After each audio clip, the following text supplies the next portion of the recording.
TC Rádio, a rádio oficial de quem investe.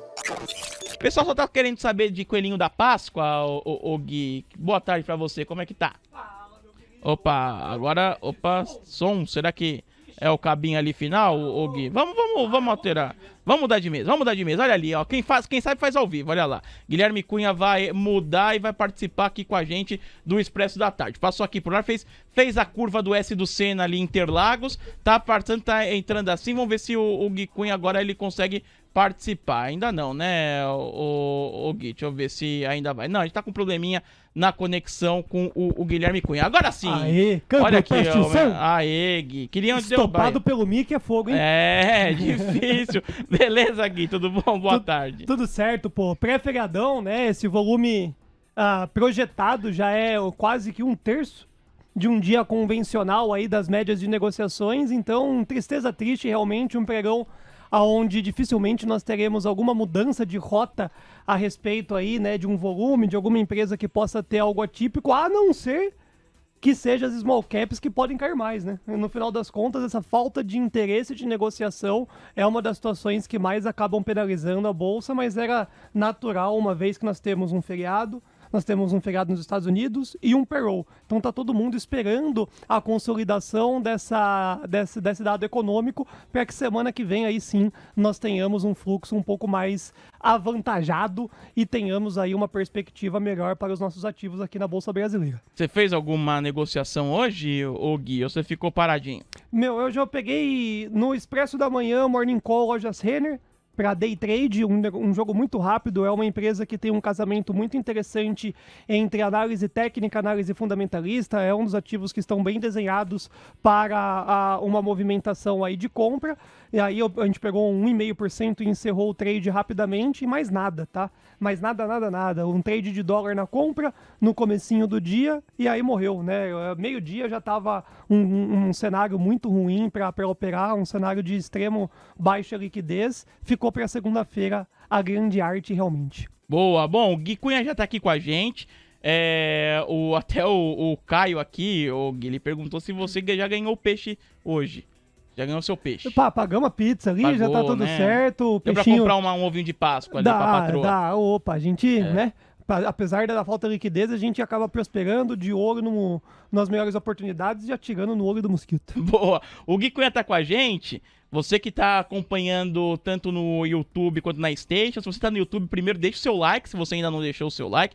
Vamos chegar logo aos 800 likes aqui da nossa transmissão. E aproveita que o Gui Cunha tá aqui com a gente na véspera de feriado para mandar um pedido, uma pergunta, um papel pro Gui fazer análise ao vivo aqui para você. Manda bala, vamos começar a nossa análise com o Gui Cunha. Ô Gui, mas amanhã, né, mercado aqui fechado, então não teremos cobertura da TC Rádio excepcionalmente, mas tem um evento importante pro mercado que é o payroll, os dados de emprego lá nos Estados Unidos de março. O que você está esperando? Qual que impacto isso pode trazer para as bolsas lá fora e também lá para a abertura na segunda-feira, Gui? Excelente, Medina. Vamos lá. A grande perspectiva que nós temos a respeito do payroll é a consolidação de todas as prévias que nós tivemos nesse começo do mês de abril, que é um arrefecimento na aceleração econômica, né? Ou seja, não vir uma taxa aí de emprego acima do consenso do mercado.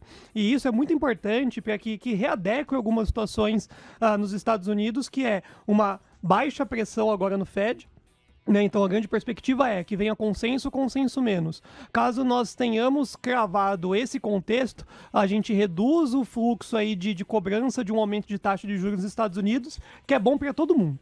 Talvez menos para o americano no longo prazo. Mas aqui para nós brasileiros, né, Bolsa Brasil e dólar, o ato de não subir 0,25 lá nos Estados Unidos faz com que diminuímos aí o risco de sugar liquidez, ou seja, o gringo de fato começar a tirar mais dinheiro daqui para investir na renda fixa lá, e isso pode fazer com que pelo menos paramos de cair a Bolsa e o dólar continue o seu devido fluxo baixista, porque esse contrato vigente WDOK 23 2023, ele tende a encerrar abaixo dos R$5, caso nós não tenhamos nenhuma movimentação adicional aí de oratórias e riscos fiscais incluídos.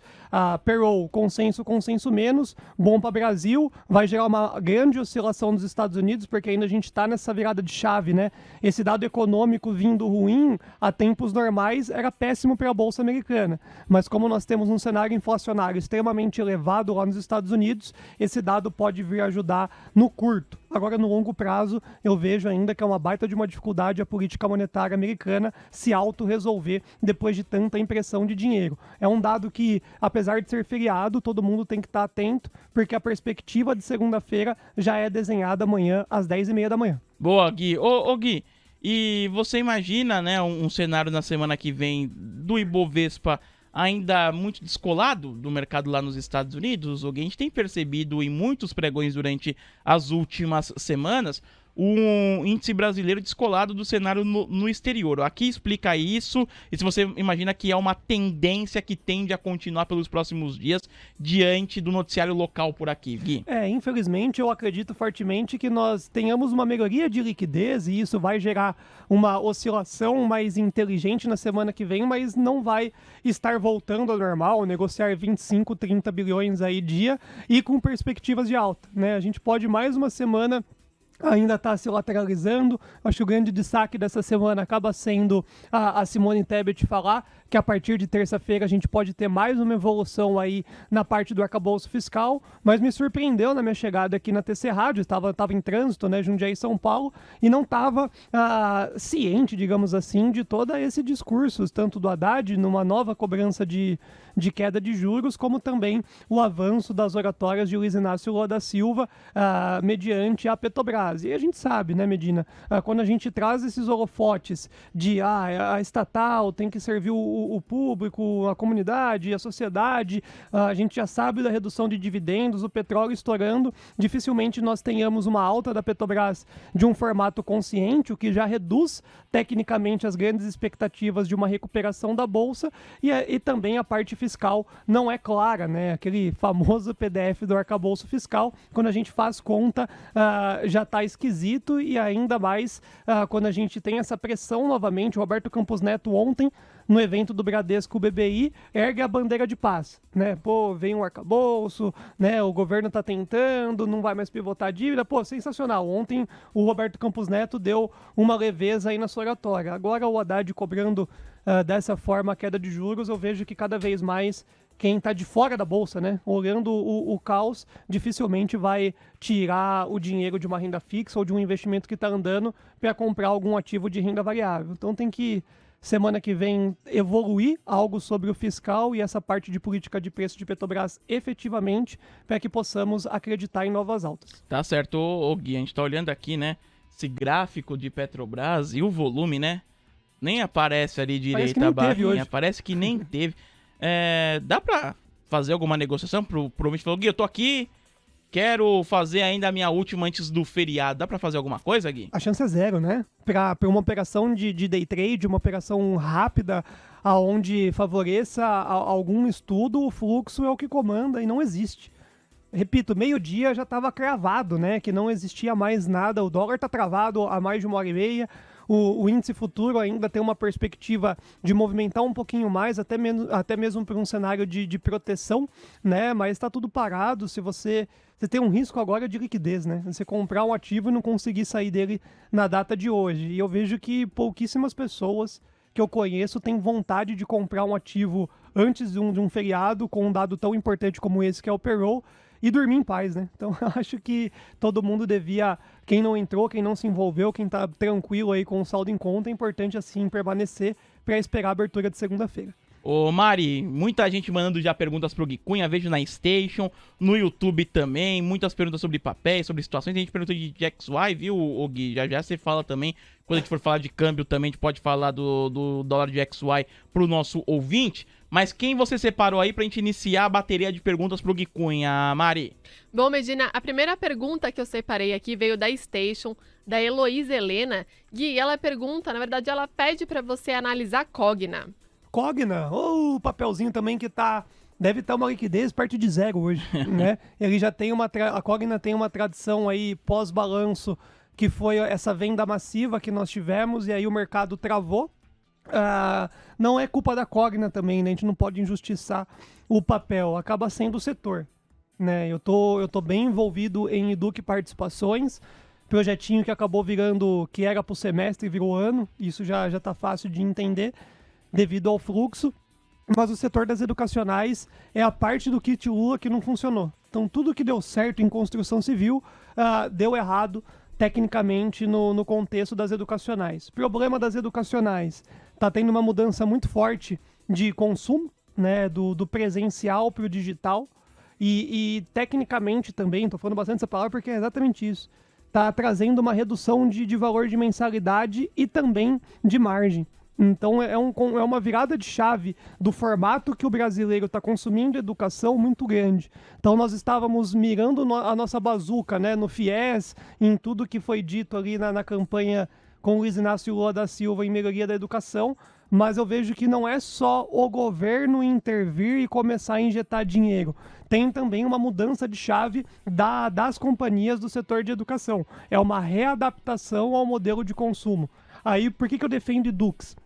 Quando a gente pega o quarto trimestre, o balanço de Eduque Participações traz uma venda de MBA e pós-graduação, que são tickets médios mais elevados, bem elevados, em questão de variação de um trimestre para outro. Então, Eduque Participações parece que trimestre a trimestre vem melhorando essa venda a respeito de um ticket médio mais elevado e de cursos mais especialização. Cogna não. Cogna, ela conseguiu diminuir um pouco do prejuízo, mas com uma situação que é o que o Haddad falou há pouco, é crédito fiscal, né? Então, Cogna usou o crédito fiscal para poder dar uma diminuída no prejuízo contábil, mas mesmo assim o mercado não foi pego de desavisado, não, está penalizando Cogna e não tem perspectiva nenhuma para a Cogna. Entre o setor de educação, Eduque Participações e Ânima são os dois papéis que podem andar no segundo semestre. Os próximos 3 meses, muito difícil para as educacionais. Gui, eu separei outra pergunta aqui do canal Vídeos ML, ele mandou aqui pelo YouTube, ele pediu para você analisar CSN Mineração. CSN Mineração estava andando bem pra caramba, né? Então eu tenho o contribuidor que eu acompanhei, que entrou, fez parcial de 4, 5% numa velocidade muito rápida, mas aí nós tivemos toda essa queda do minério que foi sequencial nessa semana, né? Basicamente um dia após o outro, nós tivemos uma queda do minério e isso impactou diretamente a companhia, assim como também Vale 3, né? Que tem uma baita de uma perspectiva positiva para o trimestre, mas essa semana deve ter entregado aí seus quase 10%, né? Se não entregou 10%, está muito próximo disso. Então é papel bom para trade, mas é um bom para trade de pelo menos mais uma semaninha e meia, 2, para poder controlar essa oscilação que tem o minério de ferro, tá? Mas CSN é uma baita de uma empresa, a única coisa que se eu não tivesse já comprado, né, no caso do nosso ouvinte, provavelmente ele tem a posição, caso não tenha posição no setor de minério, eu iria para Vale 3. Vale 3 está muito mais consolidada, muito mais fácil de andar. Ô, Gui, outra Antes de ir, vem aqui, ó. Vem aqui, coelhinho da Páscoa. Vem aqui, coelhinho da Páscoa. Olha lá o coelhinho da Páscoa. Olha o coelhinho da Páscoa aparecendo ali. Abre ali, olha lá. Olha lá. Mostra aí, entrega o presente aí, ó, pro Gui Cunha. Eu ainda tô quebrando o Andrezão, né, bicho? Que tem que remanejar a câmera. Olha aí, ó. Quem sabe faz ao vivo. A voz do coelhinho aparecendo aí pra gente aí, André. Você precisa ver o desespero do André pra tentar me enquadrar aqui, bicho, que eu quebrei completamente. Eu devia ter sentado na outra cadeira, mas quem sabe faz ao vivo. Olha o desespero do André. Ele vai engasgar o pão de mel que eu dei pra ele pra remanejar a câmera aqui. Você tá curtindo ao vivo, uma hora chega, bicho. Isso aqui é um pão de mel da minha sogra. Andrezão. Foi. Aqui, ó, ao vivo. Aqui. Eu não sou o coelhinho da Páscoa, mas esse é o pão de mel da minha sogra. Rapaz, eu nunca me vi aqui sem uniforme da TC Rádio. O pessoal tá assustado. Tá assustado, mas já existe roupa que não seja da TC Rádio. Isso aqui é um pão de mel que a minha gloriosa sogra faz. Não tem veneno nenhum, porque ela é um amor. E é uma delícia de sabor. Tá todo mundo recebendo um, inclusive o Guilherme Cunha, que o André não vai conseguir cortar agora, porque pra me enquadrar ele teve que mexer a câmera Vai conseguir. Vai conseguir? Olha lá, não é possível. Quero ver ao vivo? Andrezão, Long, então, André, Short e o Léo Pinheiro. Não, então eu quero ver a reação. Olha aí, meu! Que isso? Mostra o presente, Gui. Esse pão de mel faz milagre, meu. Que é isso? Corta pra mim, Andrezão. Aqui, ó. Olha isso aqui, meu! Olha o que o pão de mel não faz, bicho! Olha lá, pra ele agora, olha lá, ó, no sabor e com açúcar, você vai ver o que uma câmera não faz. É assim que você... Que isso? Gostei dessa arte aqui. Bom, chega, já agitei muito isso Perigo aqui. que vai ser de manhã isso daí. Valeu, Gui, valeu, Mendes, Boa, valeu, Léo, boa Mário, Páscoa. André, Valeu, boa Léo, Páscoa. obrigada. Eu só acho que Isso tem que aí. deixar o QR Code da sua sogra aqui também. É verdade. Tem que manter isso aí, a gente dá um jeito. Valeu, Boa, gente, boa obrigado. Valeu, Léo valeu. Levati aqui com a gente. Melhorando. Fica até mais doce, né, o Gui, cuidar agora do mercado. A nessa bolsa reta sobe final, agora, né? viu? Agora sobe, chocolatinho, é sempre bom. O Triuce jogador tá comentando aqui, boa Triuce. Grande abraço pra você. Ô Mari, vamos continuar com as perguntas pro Gui voltar a falar de mercado, que essa cena do Triuce é hilária. Boa, Mari, quem mais manda a pergunta pro Gui Cunha? Bom, Medina, eu separei a pergunta do Danilo Silva. Gui, ele pede pra você analisar JBS. JBS, hein? O setor inteiro tá bem prejudicado, né? O contexto é sempre o mesmo, viu, pessoal? Empresas que tiveram um aumento no seu faturamento, receita e lucratividade na pós-pandemia. Isso gerou uma euforia dos comprados, colocou a JBS, Marfrig, BIF3 em patamares de preços que não fazia sentido, né? Trouxeram uma alavancagem muito elevada. E agora, nesse contexto, né, de um cenário mais de crise, acesso ao dinheiro tão difícil, o público fica mais crítico, né? O investidor acaba ficando mais crítico. E na última linha do balanço, o quarto trimestre foi uma decepção praticamente generalizada. E aí, JBS tá legal para trade, né? Eu acho que esse é o contexto. Comprar suporte e vender resistência em JBS tá sensacional, mas comprar JBS agora, para olhar que há 1 mês, 2 meses, você pode estar ainda mais down, ainda mais para baixo. Você não ainda gosta mais do setor, né, Gui? Eu odeio, por causa desse contexto. Eu vejo que em algum momento a gente vai virar uma chave aqui, eu vou falar assim, ó, liquidei educacional e tô enfiando a mão no setor de frigorífico. Mas não é o momento. Então nós tivemos, além dessa inflada nos balanços pós-pandemia, tem crise aviária, gripe aviária, tem todo o movimento do arroba bovino que tá tão volátil quanto $1 e caiu bastante recentemente.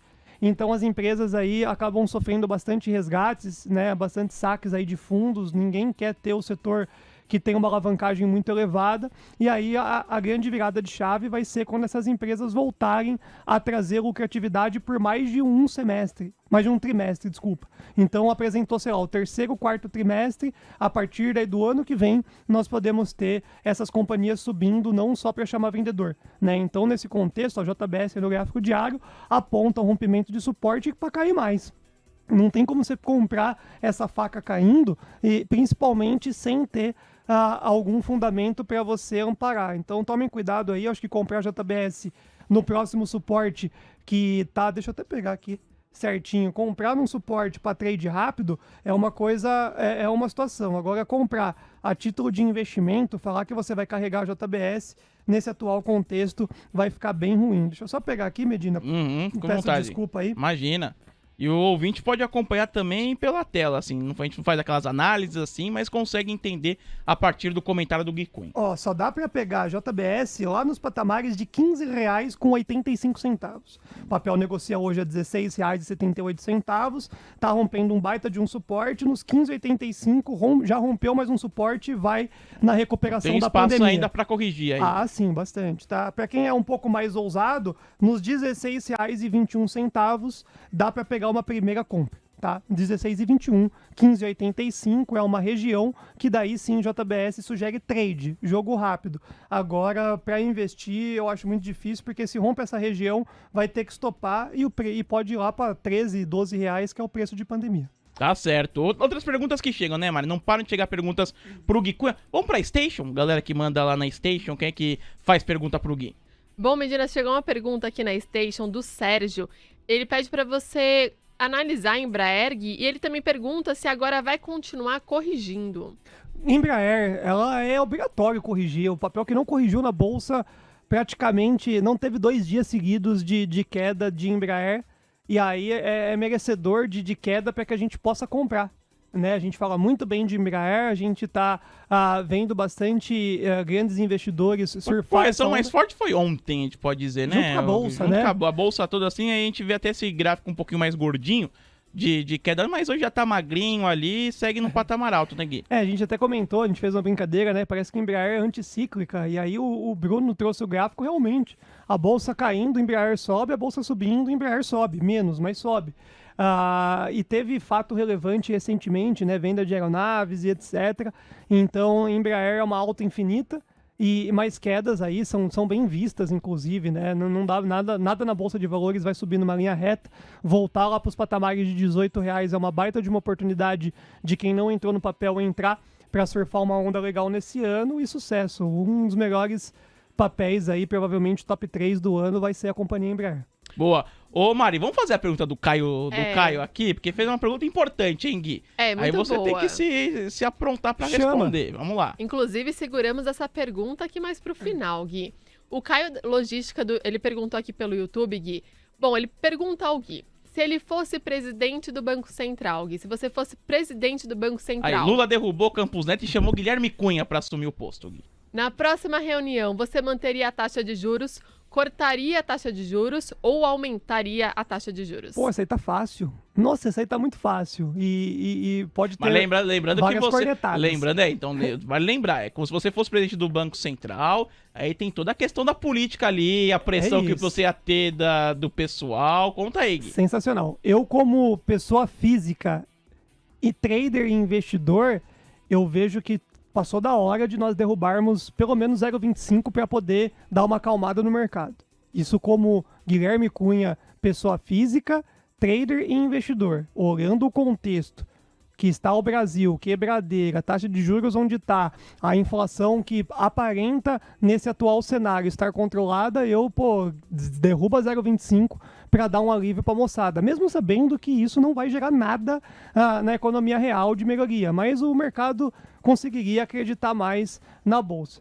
Agora, sendo presidente do Banco Central do Brasil, a obviedade, né, que como o Campos Neto falou ontem, eu achei muito, muito bem dito o como ele trouxe isso para a comunidade.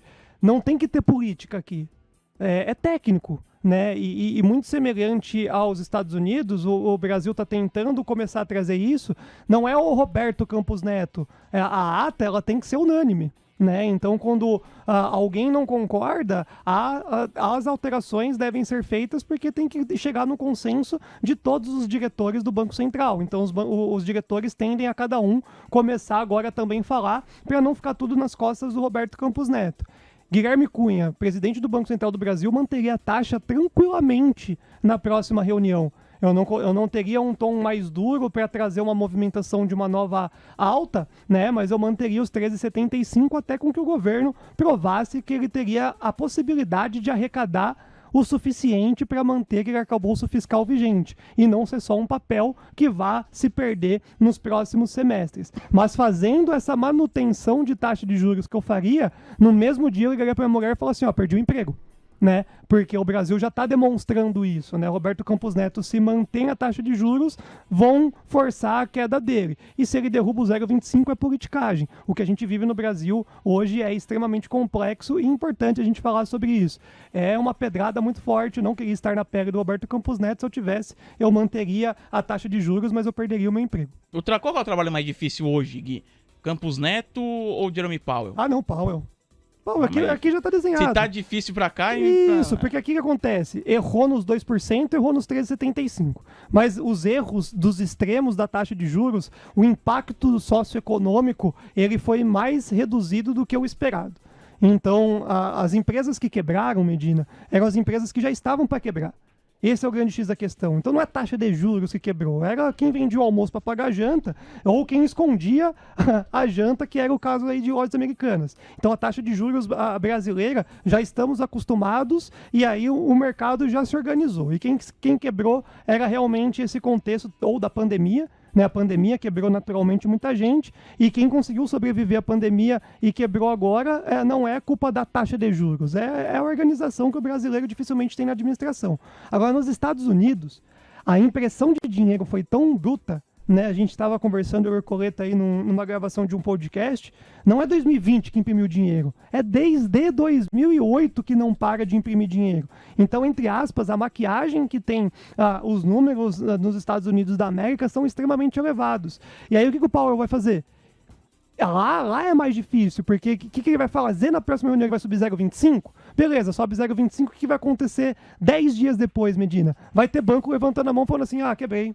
Me imprime um pouquinho mais de dinheiro aí, porque a gente vai deixar o americano na mão, né, com os depósitos. Aí se ele mantém, para onde vai essa inflação? Né, porque os dados agora começou a arrefecer, mas até o mês passado já estava muito elevado. Então acho que o cara que tem o maior problema no mundo chama Jerome Powell, e o Roberto Campos Neto deve estar no top 5 de cabeça quente aí, vai passar um feriado meio bravo aí. Boa, Gui. Bela resposta aqui para o pessoal entender um pouco do cenário, tanto aqui no Brasil quanto nos Estados Unidos. E a política monetária, né, tem gerado discussões, debates muito firmes, tanto no Brasil quanto nos Estados Unidos, e vão continuar com esses debates. A gente segue acompanhando. Dá tempo de a gente falar de dólar, ô Mari? Vamos fazer mais algumas perguntinhas aqui, porque o Gui amanhã vai estar de folga e tudo mais, e a gente tem que aproveitar as perguntas da galera, Mari. Exatamente. Gui, você falou de Cogna, e aí o Jonas, ele pediu para você aproveitar para falar de ser educacional também. E aí, Gui, eu só aproveitando, tinha separado aqui para passar pelos papéis de Cogna e também ser educacional. Cogna está recuando 0,56% a R$ 1,78 nesse momento. Já ser educacional cai 1,03% a R$ 2,88, Gui. Nossa, é a mínima, né? Ser Educacional negocia nessa quinta-feira a mínima histórica das suas negociações em Bolsa de Valores. Até 2021 pagava algum cascalho de dividendos, então é um caô recente. Está com uma dívida praticamente igual ao seu ativo circulante, então no próximo trimestre, se não entregar, começa a virar não só uma empresa deficitária, mas bem alavancada. É do Janguier, né? Essa é do Janguier Diniz, onde tem aí um 2021 praticamente em instabilidade, fechou perto do zero e vem numa sequência bem difícil aí para ser educacional. Por quê? Primeiro trimestre de 22, negativo. Segundo trimestre de 22, negativo. Terceiro trimestre de 22, negativo. Ele vem tendo um acúmulo de prejuízo, por isso que vem sendo tão difícil aí a permanência de compradores dentro do resultado. Problemas adicionais. No dia 3/4, teve uma mudança aí meio que direta, meio que pouco comentada, de uma mudança de auditoria independente. Então, fica mais uma pulga atrás da orelha aí para a companhia, que a gente nem sequer acha todo o contexto do quarto trimestre. Tá? Só teve aí uma reunião de conselho e pouco se falou. Triste, a Janguier é um baita de um empresário, baita de um investidor, mas a Ser Educacional está rompendo as mínimas, é projeção para baixo, um acumulado de 74% de queda, e é uma companhia que vai ter que se reinventar, e se reinventar em cima de uma Ânima, se reinventar em cima de uma Edux, é bem difícil. Se eu tivesse comprado em Ser Educacional nesse atual cenário, eu estaria preocupado. Ok, eu separei uma pergunta agora do Fábio Henrique aqui pelo YouTube. Ele diz boa tarde, ele disse que estava rindo muito aqui com a participação especial do Léo Levati, e ele pede para você analisar Grendene, e aí ele comenta que a empresa tem um baita dividend yield de quase 17% em 2 do 5, né? 2 de maio, acredito eu. Grendene, deixa eu puxar aqui, faz tempo que eu não vejo, mas eu ganhei um dinheirinho já nessa companhia, viu? É uma empresa também que tem uma liquidez um pouco mais reduzida, mas a paulada ela surge, é uma empresa que não é deficitária, isso no Brasil hoje, nesse atual cenário, já é o primeiro alívio quando você vai analisar um devido papel. Ruma para movimentos de altas, depois dessa saída de congestão, em busca das máximas das 52 semanas, que é o patamar de R$ 9,60 aos R$ 10. Tá? Então, para os otimistas aí de Grendene, esse é o cenário esperado para o trimestre, tá? Que tem aí uma perspectiva positiva para o papel. Reparem que aí no gráfico diário já fazem basicamente 2 semanas que nós estamos num cenário de congestão e ela não cai. Essa congestão de preço. Então isso é muito importante porque a bolsa está gerando várias movimentações de venda e Grendene permanece em sua lateralização. ROI da Grendene acima de 10 é positivo. Na verdade, o dividendo é de 0,30 centavos por papel, tá? É 4,30% da sua lucratividade. Tem uma paulada mesmo. Caraca, tem uma paulada aí de dividendos para receber, então daqui a pouco eu só vou pegar a Datacom para ver quando que esse papel dá uma destravada. Não tem nenhuma alavancagem, olha isso. Deve 150 Você tá mil. gostando aí, Gui. Cada vez que você tá observando aí. Me jogaram um Zamp 3 de manhã, que eu não sabia que era o Burger King. Agora a Grendene trago boas lembranças aqui. Então a dívida ela tá bem baixinha, 150 milhões. Ela tem quase 3 bilhões de caixa e ativo circulante.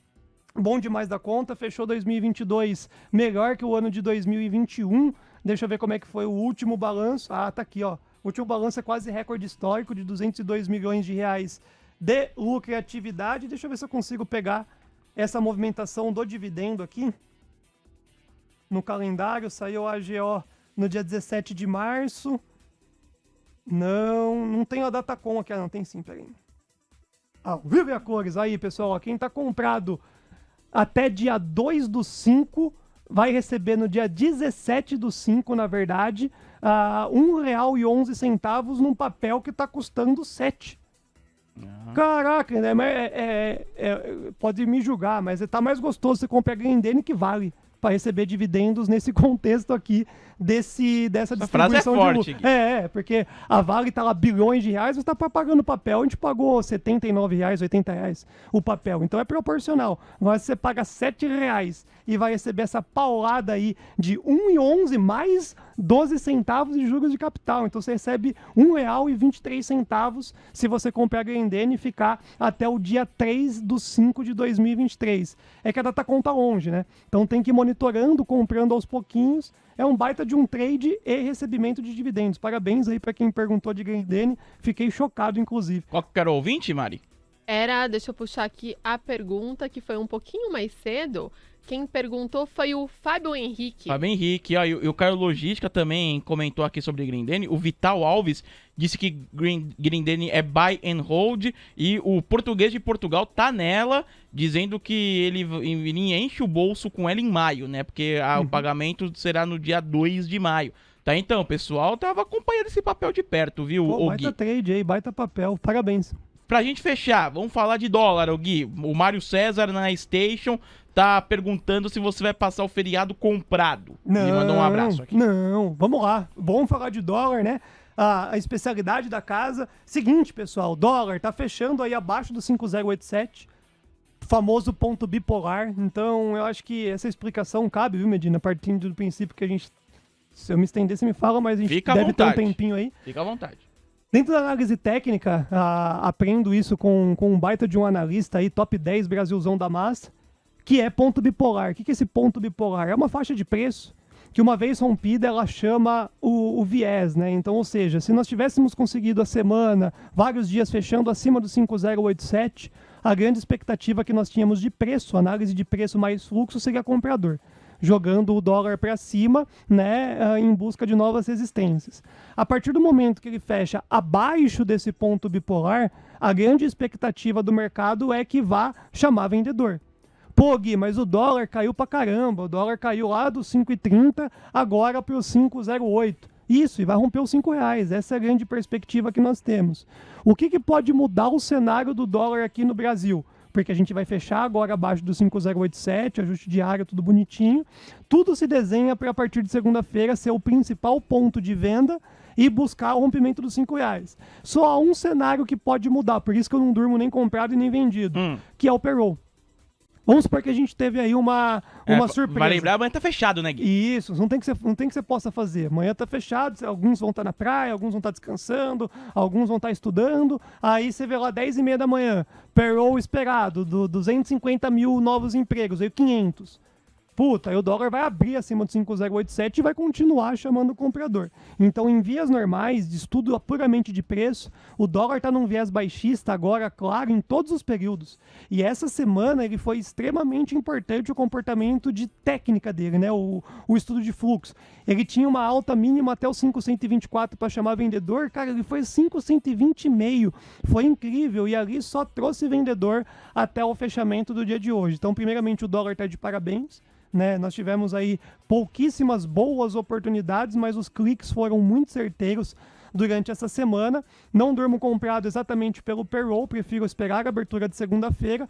E se payroll vier consenso menos, eu continuo com os olhos de vendedor de dólar, tá? 5,087 o principal ponto, e quando surgir qualquer alta que bata resistência, eu permaneço nesse viés mais vendedor. Também existe um cenário interno aqui no nosso país que é muito importante, que essa redução de taxa de juros, não, né? A redução do câmbio ajuda muito na política monetária e a pressão que as commodities estão gerando forte essa alta do petróleo. Então dá um casamento muito bom para o dólar. Esqueçam correlação com DXY. Eu lembro que alguém perguntou algo a respeito de DXY. Não adianta nós estarmos olhando se está estressado ou não o dólar frente às outras moedas, porque o Brasil está numa mini ilha, digamos assim, com esse contexto de política monetária, e estão forçando tanto o DI para baixo quanto o dólar, tá? Então eu não compro, mas eu estou esperando altas para vender. Boa, Guilherme Cunha, partindo agora pro seu feriadinho. Ô Gui, obrigado, hein, pela sua participação com a gente. Um grande abraço a você, bom feriado e até a próxima. Pessoal, gostando muito da sua participação por aqui, viu, Gui? Eu que agradeço, um baita sucesso aí a participação, o programa como um todo. Beijo, um bom feriado para todos. Domingo, 20 horas, estamos ao vivo e a cores no app do TC. Valeu! TC Rádio, a rádio oficial de quem investe.